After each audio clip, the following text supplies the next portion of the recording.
Peace and blessings. You're watching That's What's Up with Qiyamah Muhammad.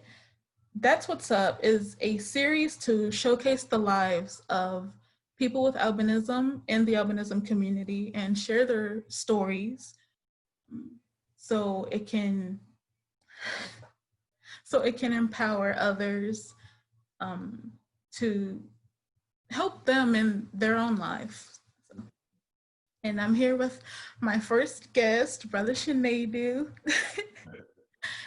If you'd like to introduce yourself. Well, peace and blessings, everybody. I'm Shanadu Wokafor.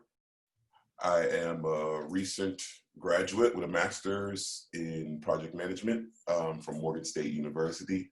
I currently live in Baltimore, Maryland. How did you get interested in your major? Well, it's a good question. I wasn't interested at first. A lot of my interest in my major came from actually what I did in undergrad. So in undergrad, I had a major in speech communications. But as a regular student, I was very active, became an activist here in Baltimore. And what I realized in activism is that when things happen, there's a lot of reaction. A lot of people jump into things and run into things. But there isn't like a procedure that is properly followed. So it's like people end up becoming more defensive than offensive. And what I was learning from a couple of my colleagues is that, you have to treat, certain situations like a project. And there's steps and procedures to a project. And I learned about project management where it doesn't exactly go for activism. It's usually for like IT projects, but the same concept is used where you follow specific steps and protocols to get things, underway. So I thought that having that background, whether I decide to go into construction or IT or continue my activism work, would be a beneficial role in my life. So, yeah. Well, go back from before you started college. What was it like growing up with albinism? Well, it was, I would say it was so difficult then than it is now. Now we're in the age of technology and everybody knows. Back in the day, Albino, what's that? Like, right. There were so many jokes. I mean, there were so many jokes. And partially, I also didn't understand, even though I was told what it is. It's like, but why me? It was a little difficult, especially getting past the, you have lighter skin or whatever have you. The issue was more or less visual. Gosh, was my vision bad? It still is, but when I was younger, it became harder when we're in class and my vision teacher has ordered me books that are 5 times the size of everybody else's books. And I can relate to that. Yeah, I'm sure. But at first, it annoyed me. But so I have always, in my mind, I know how to make the best of anything. So at first it annoyed me, but I'm like, wait a minute, I can use this to my benefit. And what it did is it actually built confidence in me. Like I said, listen, you're either going to get made fun of for the rest of your life, or you can work this. You can work this to your own angle and your own benefit. And I did. I made it cool. I thought it was cool. It was another albino kid in my class. It was 2 of us. We actually lived down the street from each other. So we found ways to make it interesting. Like we got to go to camp. We camp that they had in the middle of the year where we would go and we do fishing and other stuff. And our classmates couldn't do that. So we would be like, yeah, we can do this. Y'all can't do that. Like what? So it kind of taught you to find out how to work a situation very early. And it helped me get past the, people making fun of you or what have you. Yeah, I can definitely relate to, the vision problems of course, that, I know you said this before with when we did the International Albinism Awareness Day at the mosque, and you said that it just comes with a package, so. Yes. Was there anything specific that was like the hardest for you, or? Mm, yes. It's a feeling of abnormality. So just not feeling normal. So what I realized is I'm different in many ways, because we are all blessed by God and we're all blessed in different ways that we all don't understand. So being younger and all your classmates, who are black, are looking black, and you black, but you out here looking white. Right. So it's like sometimes there was these thoughts of not being, the same. Like, how come I can't be like my colleagues? And that led to a lot of depression and feeling sad for yourself. And I would even say that led to, sometimes to some behavioral issues where, to distract you from thinking, oh, he's albino, he's weird. Maybe I'll do something crazy in class. I'll be funny. So you can just think, oh, he's funny. So I would get in trouble and all that other good stuff. But what I realized in doing all of that is that in a world where you were made an original, no need to worry why you're not a copy. So it kind of, again, that idealism pushed me into just trying to find a uniqueness in myself, and it worked itself out. God knows it did. So I'd say it was safe to say that it did work out. Yes. Um, yes. Another thing. So we know that albinism is genetic. Mm-hmm. Do you have any other family members that are albino? Yes, I have an elder sister. She's an albino, and she had some of the same issues that I had, being younger with the whole eye. Now, granted, in her case, we both had the same eye surgery, but her eye surgery worked out a lot better than mine. It didn't fix it completely, but it fixed it a lot better. She doesn't have, so I have the nystagmus. She does not have that. But what she had was kind of corrected. But she still went through the same bullying and da. But my sister, what saved her in her own space is my sister was smart and quiet. So it's like, make fun of her once and that was it. Like, no one was focusing on her. I'm the, hey, everybody look at me. So she was more quiet into herself. So I'm sure she had her own issues, but she was just very hunkered down. So I don't know how deeply it affected her. So I know that you're an activist. Mm-hmm. What's the main thing that like what's your main purpose, or what's your main goal for what you do? Oh, that's a good question. These are all great questions, by the way. My main purpose, to be honest, is to do, Pope John Paul II has this statement that says, the essence of freedom is not to do what you like, but to do what is right. I feel like that's something I live my life by. I tell people it's a lot less about, I'm a black man and yeah, that's a part of it, or we got to rise up there. That's a part of it. But the most important part is that when you see something wrong and you don't, the Bible says it in some way, like sometimes the person that sees something wrong and does nothing is worse than the person who did something wrong. So my activism has always been about speaking up about something that's wrong, especially when it comes to a group that I feel like is vulnerable. And I believe being an albino speaks to that because I am of a vulnerable group. And if I was able to rise above that vulnerability, I would be foolish to not try and lead other people out of a same space. So that's where a lot of my activism comes from. And my goal is to just continue to, again, back to that thing about being original. God put these things in my mind and my spirit, and wherever God leads me, who am I as a servant? Who am I to not follow? So I'm gonna keep going until he says stop. That's a good mindset to have. Would you say that your albinism plays a part in with other people that you work with, who is more melanated.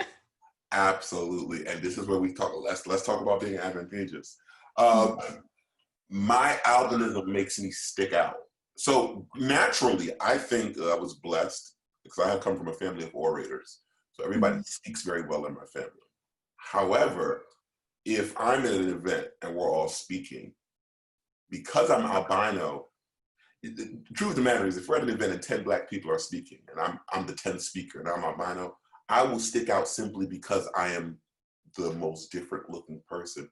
And that has played such an advantage because even if it's people just saying like, oh my God, he's albino, this is how you work it. That's how you'll be remembered. At an interview, if you're an albino, speak up. At a conference, if you notice that you're the only albino, that's when you should speak up because everybody will remember you. And whether they're remembering you for the right reason or not, it's not about that. It's about how do you parlay that to your own benefit.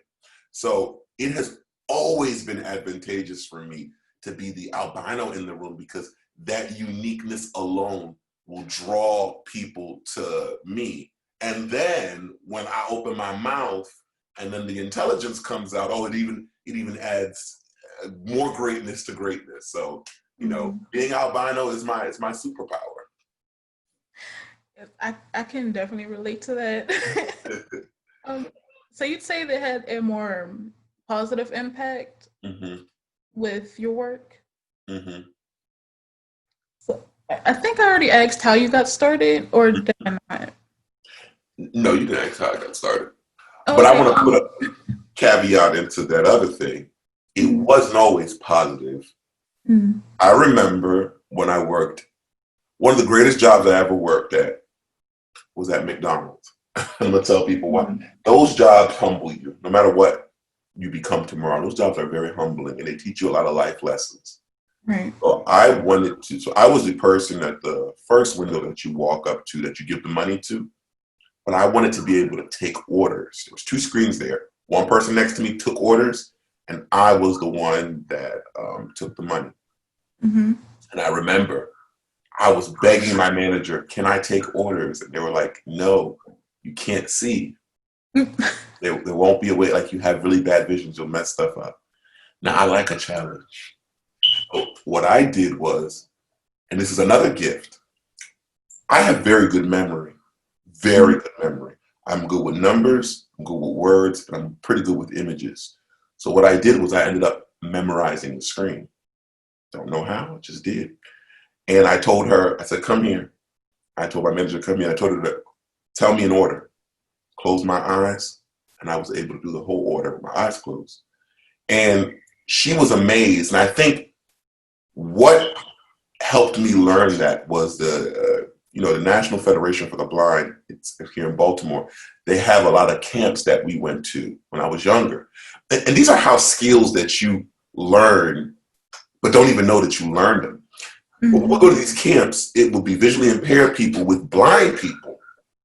And I would watch the way my fellow blind brothers and sisters were able to navigate things, whether it's play sports, beat ball, or walk through the room.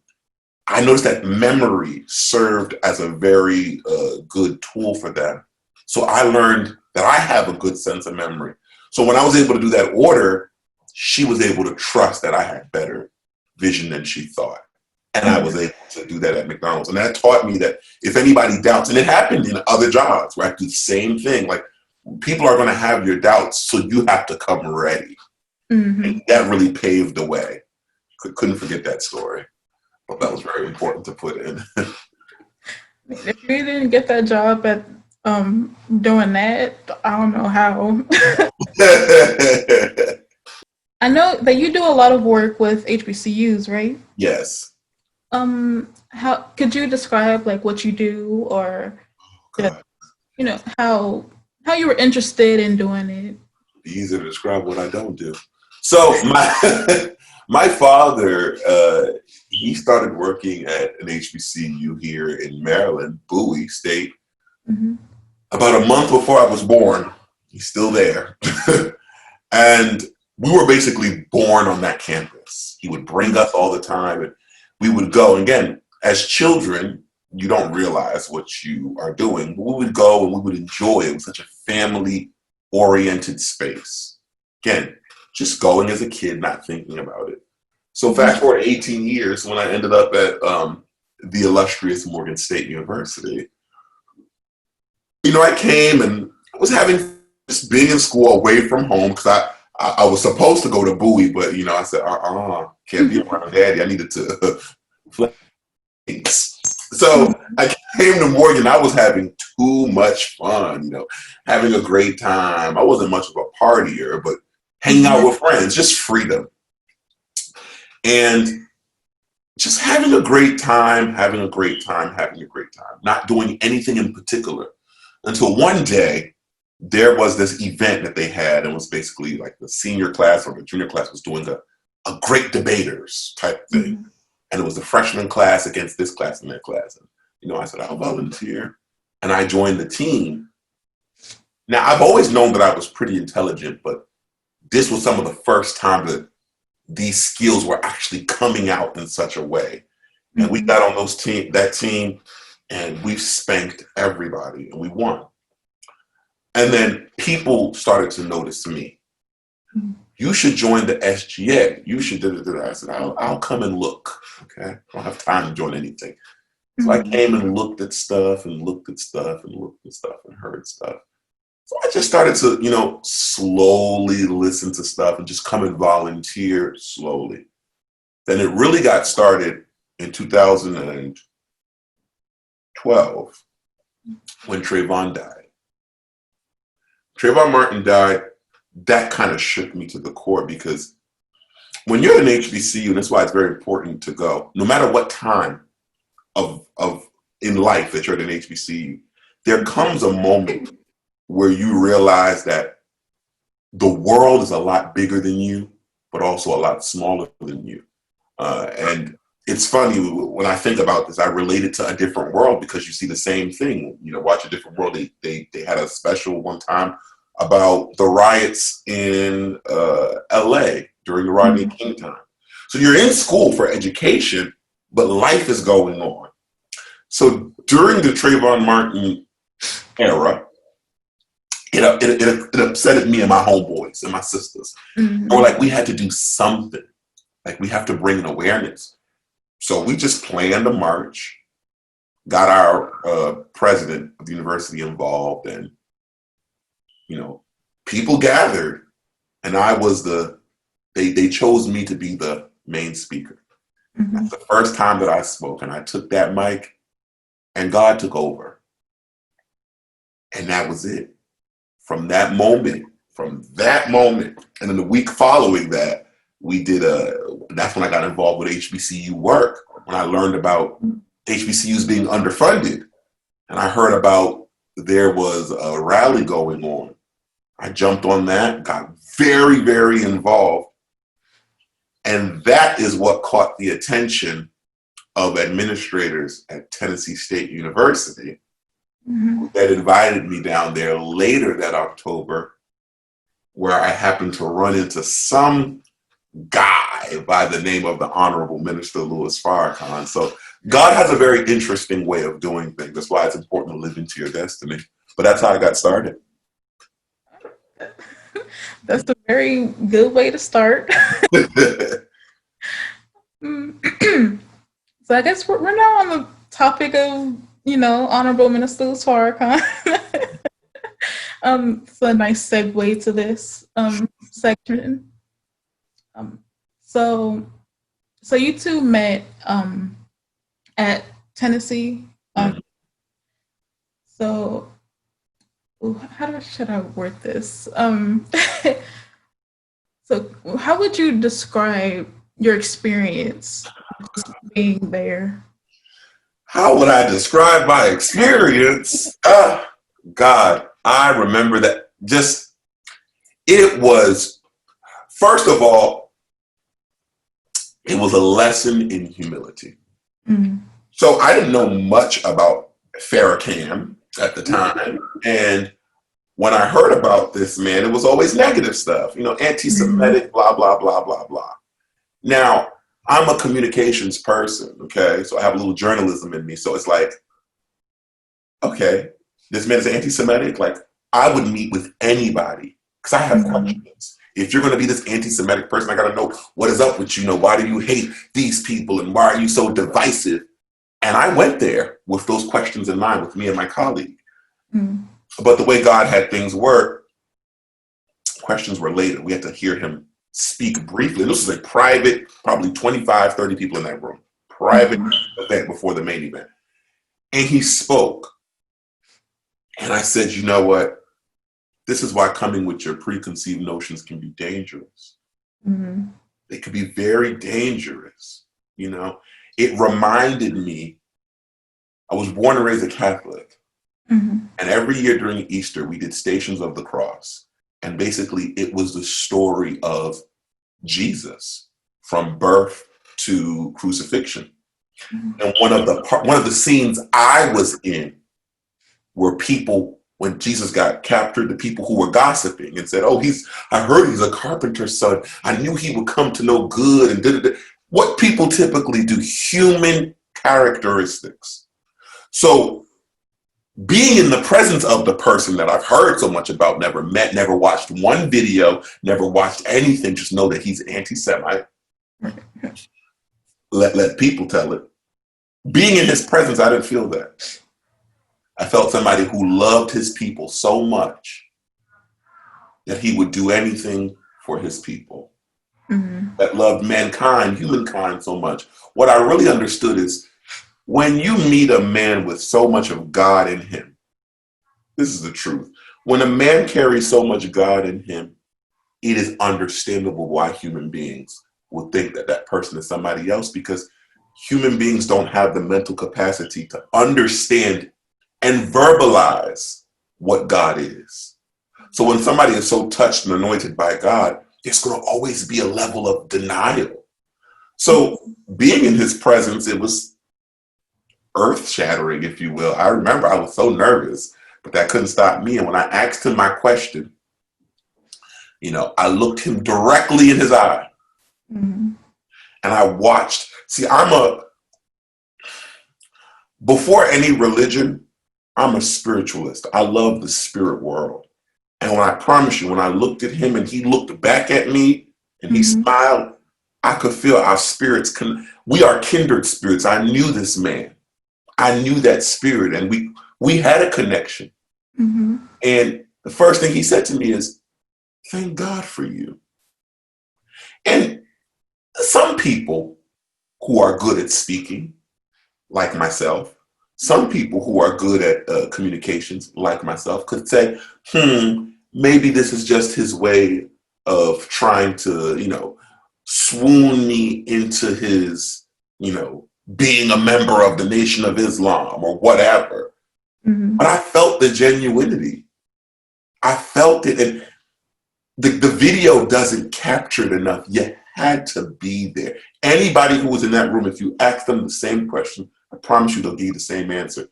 It was amazing. I felt so seen. And that's when you're a Black man, albino or not, when you're a Black man or a Black woman, there is no greater thing in this world than feeling seen and visible. Because when you're visible, then that means you're there. Right. That was my feeling, my sister. Don't get me talking about this man. We got here all day. We'll save that talk for another day.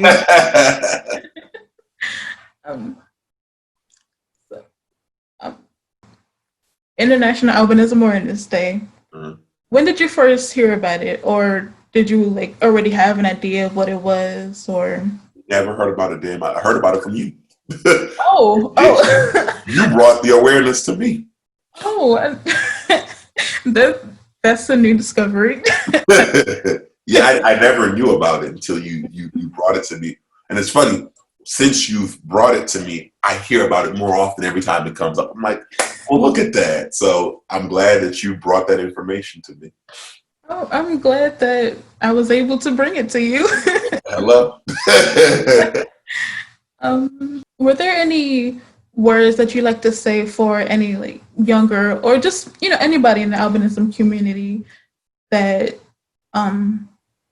is trying to do something with themselves? Oh, yes. All these are the greatest questions, by the way. Here is the most important thing you have to understand. Find your niche and follow it. The biggest issue that I had as a youth was, how could I be like everybody else? Daddy, buy me the clothes like the regular melanated people in my class so I can look like that black person. You know, let me not do so good in school so I can fit in with the people who are not doing so good in school. Let me tell you, it's wrong. You stand out. One thing you don't want to do is, again, I don't care what religion you follow, but if you believe in a higher power, period, one thing you never want to do is to go against the makeup, the genetic makeup, the experience that a higher power put in you as an individual. You cannot deviate from that. So find out what God has placed within you, because we all have codes, in my belief. We all have codes built deep down inside of us. It's just we have to experience life to unlock them. And once you unlock your code, stay within that realm. Don't deviate from what is you. Because the truth of the matter is, my albino brothers and sisters, the world has been waiting for your individuality. They've been waiting for it. So when you deviate from it, you keep the world waiting. You are here as proof to the world, not only that anything is possible, but that everything is possible.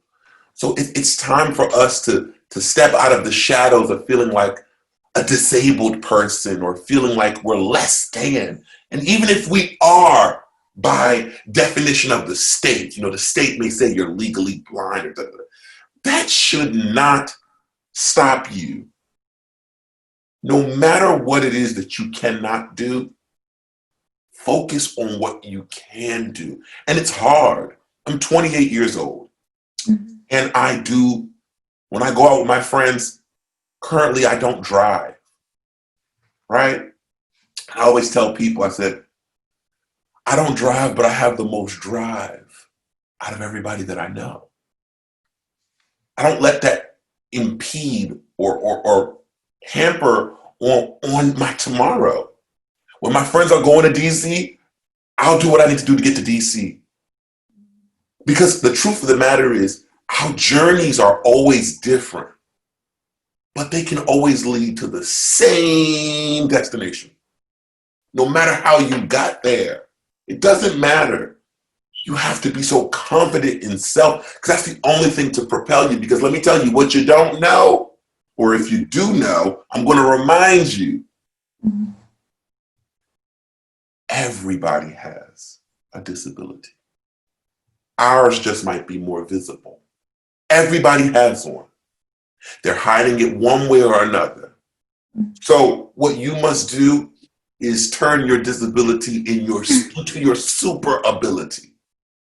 That's what I do. You know, going out, protect yourself any way you can. Yeah, you got to use your sunblock when you go outside. But go to the beach. I know I do every year. And do I burn myself? Absolutely every year. But every year I find a new method to burn myself less. And let me tell you, that is the truth of life. How do I make small improvements to get better? Because you can't stop being an albino. But you can find very amazing ways to manage it, to feel great in yourself. So it may sound cliche. It's hard. Don't get it twisted. It's hard. But I promise you, it becomes easier once you accept it. Keep fighting it and it gets harder. Accept it and it gets easier. You start to find, my friend that I told y'all about, young friend who I told y'all about, he had the same problems. He's in LA now. He was in a J. Cole music video. You have to find ways to make it work for you. There's a supermodel who's albino, Sean Ross. I bet you if you ask him his stories, he'll tell you the same thing. But now he's in a niche all of his own. There's not many albino supermodels. So you know what I'm saying? You have to find a way to make it work for you. But it's up to you to make that decision. And if you have confusion, if you feel like you don't know how, I promise you one thing will help you more than anything else. Sit down where nobody is and have the rawest conversation with God. Say whatever you need to say, you know, and I promise you, you will wake up and get up with the answers inside of you. I promise, I do. But you got to stick to it and believe in yourself. Right. I'm going to be taking that to heart myself. Of course, there's still things I need to learn, you know, just with, you know, my organization and just living in general. You got to have that conversation with God and, you know, just learn. So you can, you know, take this moment to shout out anything you want. And we can put, you know, the links or whatever when this comes out. Sure.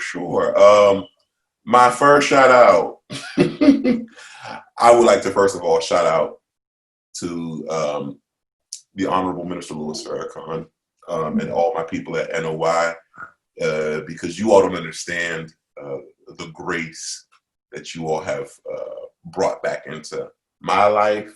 I know my sister Qiyamah's life as well, and it's so important to have that grace and that reminder. And the truth of the matter is sometimes when you pray to God, his answer comes through other people. So I thank you all for being an answer for me to figure out what my life is, to bring me to this moment, to connect me with my sister. It's very important. So I'm very grateful. I'm shouting out all my HBCUs, especially Morgan State, the best HBCU, the best school in the world, period. My mom would have to disagree with that because she went to Howard. I'm so sorry to hear that from my sister with school stuff. I'm so sorry. But also shout out to Howard, a lovely school, great school. My father got all of his degrees from there. Howard's a great school, but you know, that's the great thing about HBCUs, that rivalry, we keep it on, but we love each other. Right. And last but not least, I would like to shout out to every Black person that is standing strong for all of the people that we're losing. We still haven't got justice for Breonna Taylor. We still haven't got justice for Jacob Blake.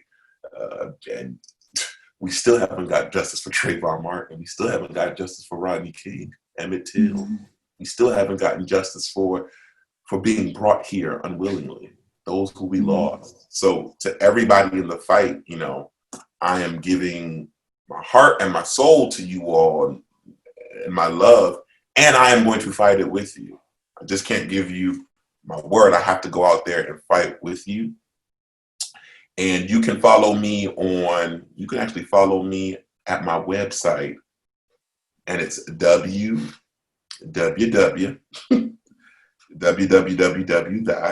did I say 5 W's? www.thechinadu.com. That's TheChinedu.com to see what I'm doing. Stay tuned. Right. Thank you for tuning in. You just watched That's What's Up with Qiyamah Muhammad and Brother Shinadu. See you next time. See y'all. Thank you.